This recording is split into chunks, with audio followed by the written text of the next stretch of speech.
শোনানো হয়।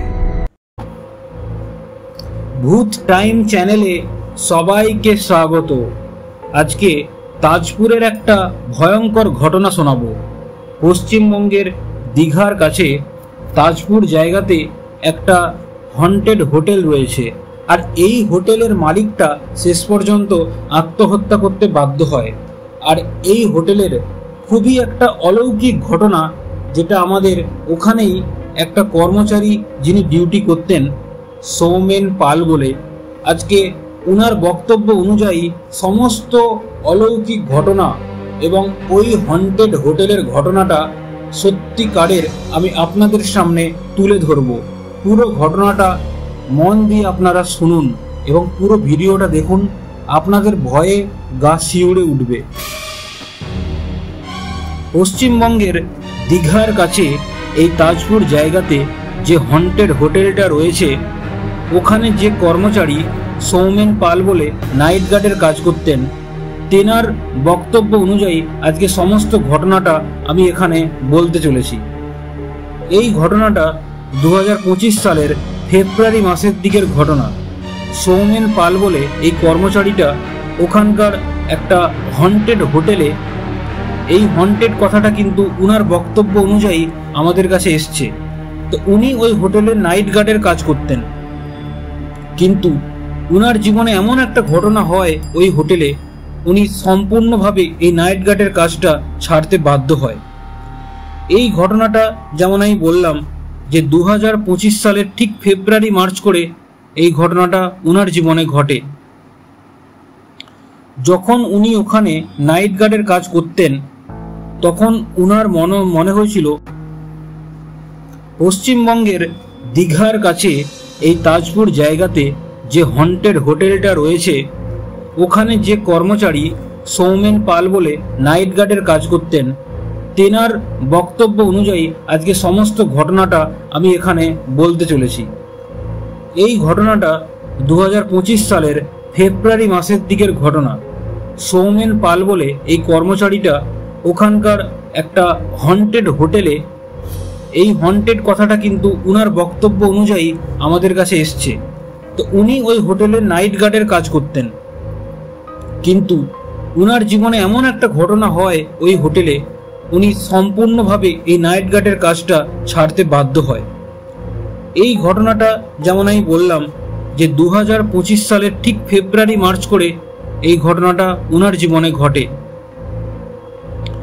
যখন উনি ওখানে নাইট গার্ডের কাজ করতেন, তখন উনার মনে হয়েছিল সৌমেন পাল এই কর্মচারীটা যখন তাজপুরের এই হন্টেড হোটেলে নাইট গার্ডের কাজ করতেন, তখন উনার মনে হতো যে দিনের বেলাতে এই হোটেলে গেস্ট খুবই কম আসে, আর রাতের বেলাতেই যেন গেস্টের সংখ্যাটা তুলনামূলকভাবে বেশি থাকে। আর তখন ওই হোটেলটা হাফ তৈরি হয়েছিল এবং দোতলা অবধি হয়ে কাজ বন্ধ হয়ে গিয়েছিল, এবং তার উপরে 3 তলাতে কিছু কর্মচারী মারা গিয়েছিল কনস্ট্রাকশনের কাজ যখন চলছিল। তাই জন্য দোতলা অবধি হয়ে আর কোনো কাজ এগোয়নি। তবে উনি এইসব কোনো কিছুই বিশ্বাস করতেন না। তিনি মনোযোগ সহকারেই রাতের নাইট ডিউটিটা করতেন, যেটা উনার কাছে খুবই একটা একঘেয়ে মনে হয়েছিল। মাঝে মাঝে উনার মনে হতো যে বাতাসে একটা লবণের গন্ধ, ঢেউয়ের আওয়াজ, আর মাঝে মাঝে যেন আচমকা হঠাৎ করে রাত 2:30-3টের দিকে ভয়ঙ্কর কোনো একটা আওয়াজ হতো, আর তার সাথে কুকুররা যেন ঘেউ ঘেউ করে উঠত প্রচণ্ড উচ্চ স্বরে। তবুও যেন উনি রাতের বেলাতে একা থাকতে খুবই সাহসিকতা অনুভব করতেন। তবুও ভয় লাগলেও উনাকে একা থাকতেই হতো রাতে নাইট ডিউটির সময়ে। এইভাবে সৌমেন পাল বলে এই কর্মচারীটা তাজপুরের ওই হন্টেড হোটেলে যখন নাইট ডিউটির কাজ করতেন, তখন কোনো একটা রাতে ঠিক 2:12 এরকম টাইম হবে, তখন উনি লক্ষ্য করেছিলেন যে কুকুররা যেন অসম্ভবভাবে চিৎকার করছে, আর ঠিক কিছুক্ষণ পর এই চিৎকারের আওয়াজটা হঠাৎ করে থেমে যায়। আর তখন উনি গেটের পাশে বসে পাহারা দিচ্ছিলেন, যেহেতু তাজপুরের এই হোটেলগুলো বা মন্দারমণির হোটেল রিসর্ট এগুলো দীঘার থেকে অনেকটাই আলাদা। এখানে নিস্তব্ধতা বেশি থাকে এবং পার্সোনালি এখানে হোটেল এবং রিসর্টে একটা আলাদাভাবেই আনন্দ উপভোগ করা যায় এবং এখানে নিস্তব্ধতা অনেক বেশি থাকে দীঘার হোটেল বা দীঘার রিসর্টের তুলনায়, সেটা আমরা মোটামুটি সবাই জানি। তো এইভাবে যখন উনি গেটের পাশে বসে পাহারা দিচ্ছিলেন আর এইভাবে কুকুরের ডাকটা হঠাৎ করে যখন থেমে গেল, তখন উনি দেখলেন যে এই হোটেলটার যেখানে দোতলার কাজটা কমপ্লিট হয়ে থার্ড ফ্লোরটা রেডি হচ্ছিল, আর ঠিক কিছু কর্মচারী মারা যাওয়ার কারণে ওই কনস্ট্রাকশনের কাজটা কিন্তু বন্ধ হয়ে যায়। তখন উনি লক্ষ্য করেন যে ওপর তলাতে মানে থার্ড ফ্লোরে যে কনস্ট্রাকশনের কাজটা চলছিল ওখানে কিন্তু কেউই নেই। তারপরেও ওখানে আলো জ্বলে উঠলো হঠাৎ করে, যেন মনে হলো কেউ সুইচ টিপে বাল্বটা জ্বালালো। তখন উনি ওই গেটের পাশে যে বসেছিলেন ওখান থেকে টর্চ জ্বালিয়ে উনি উপরে উঠলেন এবং উপরে ওঠার সময় উনি দেখলেন যে সিঁড়িতে মরচে ধরা আর ধুলো জমে আছে, যেটা থার্ড ফ্লোরে, আর দরজাতে তালা ঝুলছে। কিন্তু ভেতর থেকে যেন মনে হচ্ছে একটা অসম্ভবভাবে ঠান্ডা হাওয়া বেরোচ্ছে আর কেমন যেন একটা আওয়াজ আসছে, যে মনে হলো মেঝেতে যেন কেউ পা টেনে টেনে হাঁটছে। তখন উনি সাহস করে টর্চটা ওই দরজার ফাঁক দিয়ে ভালো করে উনি দেখলেন এবং ওই সময়তে উনি যা দেখলেন তা আজও অবধি উনি বলেন যে আমি কোনোদিন ভুলতে পারবো না আমি যা দেখেছি। উনি দেখলেন যে ওই বদ্ধ ঘর, যেটা আজ অবধি কোনোদিন খোলেনি, এবং এই হোটেলের মালিকটাও বলেছিল যে ওই স্টোর রুমটা যেন কোনো দিন ভুল করেও খোলা না হয়, বাট কারণটা কেউই জানতো না। উনি ওই বদ্ধ রুমের দরজার ফাঁক দিয়ে যখন টর্চ মেরে দেখলেন রাতের বেলায়, তখন উনি দেখলেন ভেতরে একটা বিছানা আছে আর ওখানে একটা মহিলা বসে রয়েছে, যে মহিলার লম্বা চুল, ভেজা কাপড়, আর ওই মহিলাটা যে রুমে আছেন ওই রুমের একটা জানলার দিকে যেন চুপচাপ করে তাকিয়ে রয়েছেন। তখন উনি উনার টর্চের আলোটা ওই মহিলার মুখে ফেলার চেষ্টা করলেন, আর যেই উনার মুখে পড়লো ওই মহিলাটার, তখনই সঙ্গে সঙ্গে যেন মহিলাটা ঘুরে তাকালো। আর উনি এই যে দৃশ্যটা দেখেছিলেন যে ওই মহিলাটার কোনো চোখ নেই, চোখের জায়গাতেই শুধু কালো ফাঁপা গর্ত, আর যেন ওখান থেকে বালির মতো একটা ধুলো ধুলো বেরোচ্ছে। এবং এই দৃশ্যটা উনি দেখার পর ধপাস করে ওখানেই সঙ্গে সঙ্গে পড়ে যান এবং কোনোভাবে ছুটে এসে সিঁড়ি দিয়ে নেমে উনি নিচে চলে আসেন। এইভাবে নিচে নামার পর উনি সোজা দৌড়ে দৌড়ে গেট খুলে বেরিয়ে যাওয়ার চেষ্টা করেন, যে গেটের সামনে উনি বসে পাহারা দিচ্ছিলেন রাতের বেলায়। কিন্তু গেট খুলে বেরিয়ে যাওয়ার পরও উনি দেখেন যেন ধু ধু করছে বালি আর বালি, যেখানে চোখ যায় শুধু বালি আর বালি মনে হয়, ঢেউয়ের কোনো আওয়াজই নেই আর চারিদিক নিস্তব্ধ। যেহেতু আমি বললাম যে এই হোটেলটা বা রিসর্টটা কনস্ট্রাকশনের কাজ চলছিল, আধা আধি এই হোটেলটা তৈরি হয়েছে এবং সেরকম বেশি গেস্ট কিন্তু এখানে থাকতো না। উনি এমত অবস্থায় এতটাই নিজেকে নার্ভাস করে ফেলেছিলেন এবং ভয় পেয়ে গেছিলেন যে বালিতে উনি ওখানে পড়ে যান। এবং পরের দিন সকালে উনি যখন চোখ খোলেন তখন উনি হাসপাতালে আছেন। লোকজন বলছে যে রাতের দিকে নাকি উনি হোটেলের সামনেই অজ্ঞান হয়ে পড়ে যান এবং ওখানকারই লোকাল যারা মাছ ধরতে যায় তারাই উনাকে নিয়ে এসে কাছাকাছি একটা হসপিটালে ভর্তি করেন এবং তারপর থেকেই ওখানকার লোকাল কাউন্সিলর ওই রিসর্ট বা হোটেলটা ওটাকে বন্ধ করে দেওয়ার চেষ্টা করা হয়। এইভাবে উনি যখন হাসপাতালে ভর্তি ছিলেন তখন প্রায় 3 দিন কেটে গেছে। ডাক্তার উনাকে বলেছিল যে উনি নাকি শকে চলে গিয়েছিলেন এবং উনি জানতেন যে উনি যেটা দেখেছিলেন সেটা কোনোভাবেই স্বপ্ন হতে পারে না। এইভাবে পরের দিন উনার বন্ধু বিশ্বজিৎ উনাকে হসপিটালে দেখতে এসেছিল এবং উনি তাজপুরের যে লোকাল জেলেপাড়া ওখান থেকেই উনি বিলং করে, মানে ওখানে ওনার জন্ম এবং ওখানেই ছোটবেলা থেকে উনি মানুষ হয়েছিলেন। তাই কোন রাতে সমুদ্রটা কেমনভাবে বদলায় উনি সবটাই জানেন। এবং তখন উনি যখন বিশ্বজিৎকে জিজ্ঞাসা করলেন যে তুই বিশ্বাস করবি না ভাই, ওই হোটেলের উপরে একজন এখনো আছে, তখন বিশ্বজিৎ হেসে বলল যে তুই কি ওই সি ভিউ রেসিডেন্সির কথা বলছিস?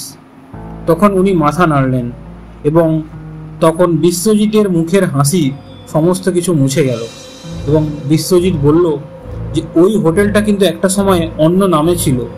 তখন ওই হোটেলটার নাম ছিল হোটেল সাগরিকা। তখন সৌমেন বলে এই কর্মচারীটা হঠাৎ করে পুরো চমকে গেল। তখন উনি বললেন, মানে?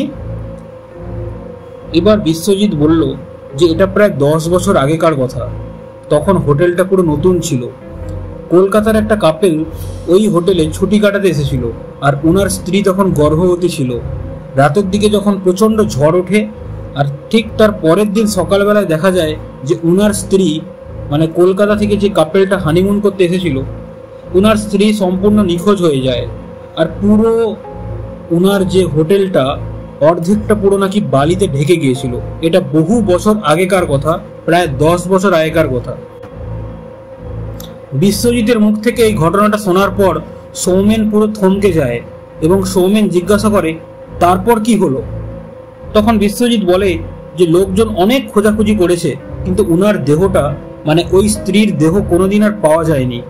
আর সেই রুমটার পরে এই ঘটনাটা হওয়ার পর থেকে ওখানে আর কেউ থাকতে পারেনি ভয়ে। যেই থাকতো তার সাথে নাকি কিছু না কিছু একটা হয়েছে, এবং এটা সম্পূর্ণ একটা সত্যি ঘটনা।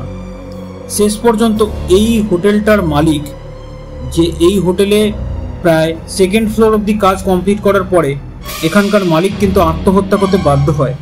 সেটার কারণ কিন্তু এখনো অবধি জানা যায়নি যে কেন উনি আত্মহত্যা করেছিলেন। আর তারপর থেকে পুরো ওই হোটেলটা কিন্তু বন্ধ হয়ে যায়। এইভাবে বিশ্বজিৎ যখন ঘটনাগুলো বলছিল, সৌমেন তখন চুপ করে সমস্ত ঘটনা মন দিয়ে শুনছিল এবং বুকের ভেতরে যেন একটা ঠান্ডা ভয় জমে উঠছিল। তারপর 1 সপ্তাহ পরে, এইভাবে 1 সপ্তাহ পর হসপিটাল থেকে উনি যখন ছাড়া পান সৌমেন, তখন উনি আবার সুস্থ হয়ে যাওয়ার পরে ওই পুরনো হোটেলে একবার উনি সন্ধেবেলা যান। আর ঠিক সিঁড়ি বেয়ে উপরের দিকে দোতলাতে ঠিক লাস্ট যে রুমের সামনে উনি দাঁড়িয়েছিলেন সেখানে উনি যান এবং উনি দেখে পুরো অবাক হয়ে যান যে ওই ঘরটার দরজা তালা তো নেই, বরঞ্চ পুরো দরজাটা খোলা আর ভেতরে সেই বিছানাটাই পড়ে রয়েছে, অথচ ওখানে কেউ নেই।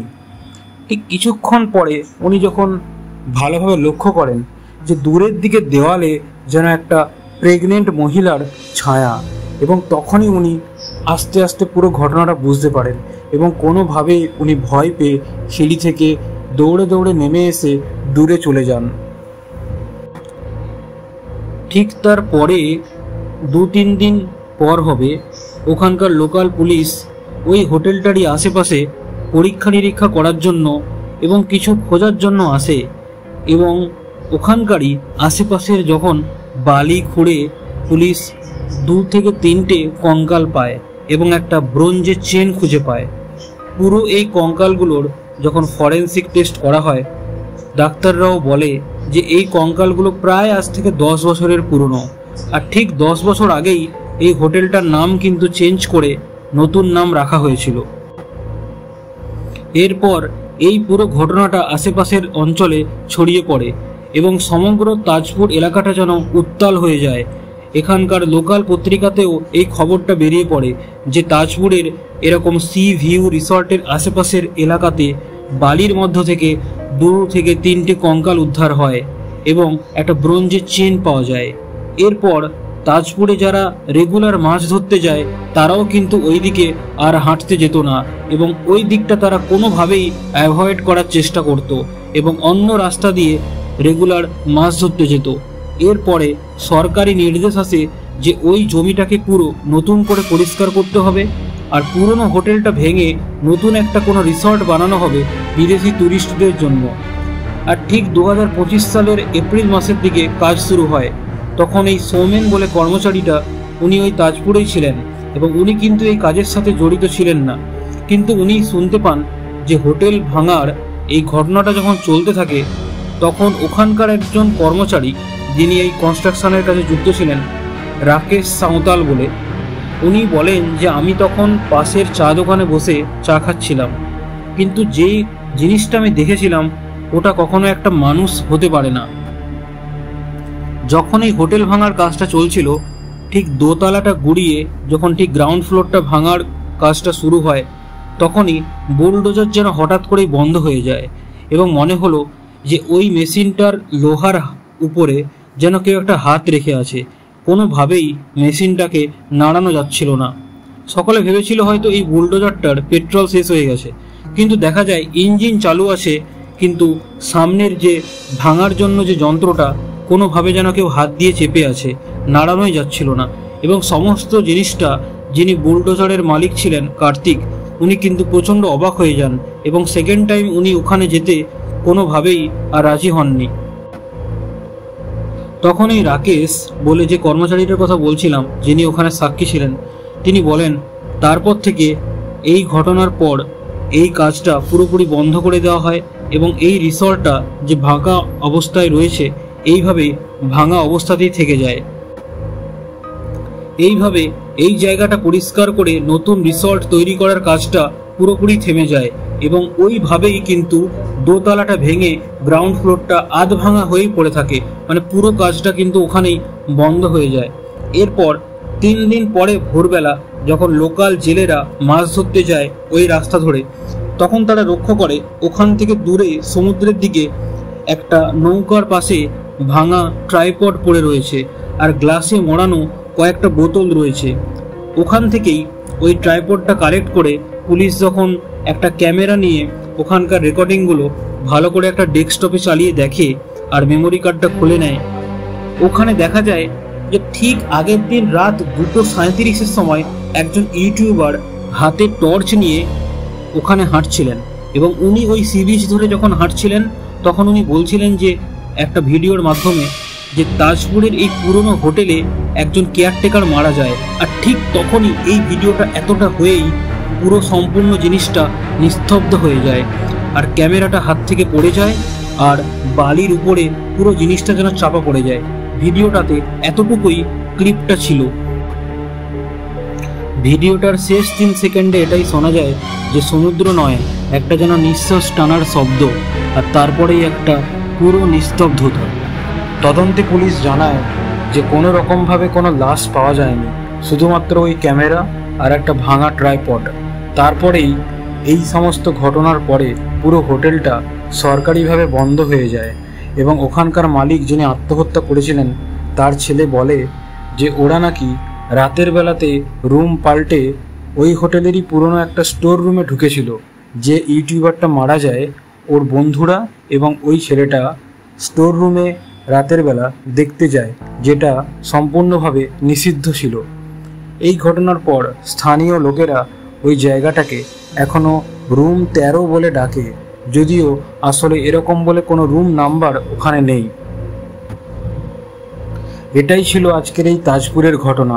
কেউ বলে এটা হয়তো নিছক একটা কাকতালীয়, আবার কেউ বলে এটা সম্পূর্ণরূপে সত্যি ঘটনা, কিন্তু অফিসিয়ালি এই ঘটনা প্রমাণিত না হলেও আজও এই হোটেলের আশেপাশে এবং তাজপুরের লোকেরা এই ভাঙা রিসর্ট সম্পর্কে সম্পূর্ণ ঘটনাটা সত্যিভাবেই জানে।